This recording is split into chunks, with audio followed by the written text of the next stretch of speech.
5 KG চাল আনছো, 5 KG চালে কি এক সপ্তাহ যায় কও? ফুরাই গেছে গা চাল? তো ফুরাই যায় না, 5 কেজি চালই তো এক সপ্তাহ যায় না। যায় না? না, আজকে যদি কাজের টাকা পাও না তাহলে 10 কেজি চাউল নিয়ে আসবা। তো আজকে যদি 10 কেজি আইনা দেই তাহলে আবার কয়দিন পরে আনা লাগবো? 10 দিন পরে আনবা। 10 দিন যাবো?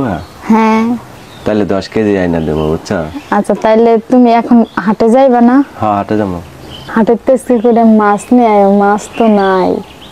গেছে হাটে তো মাছ আনি নাই না? হ্যাঁ, গেছে হাটে আনো নাই, তার আগের হাটে আনছিলা। মাছ দিয়া খাট গেছে, আজকে যদি মাছ না নিয়ে আয় পোলা ধরবা কান্না। মাছ আনবো অল্প করে, বুঝছো? আমি অল্প বেশি এক যেটুকু 1500 টাকা যদি কাজের টাকা পাই তাহলে 10 কেজি চাল কিনলাম, মাছ কিনলাম আর তেল মাল কিনালাম সদাই বাজার। হ্যাঁ, আচ্ছা, অল্প অল্প করে কিনো তো, যাতে অল্প করে কিনা চাল 10 তোমার যে কেজি। টাকার বাজেট সেই বাজেটের ভিত্তিতে হয়ে যায়, এত বাকি করার দরকার নাই। সব অভ্যাস আছে কিন্তু একটা অভ্যাস নাই, কি জানো? কি অভ্যাস?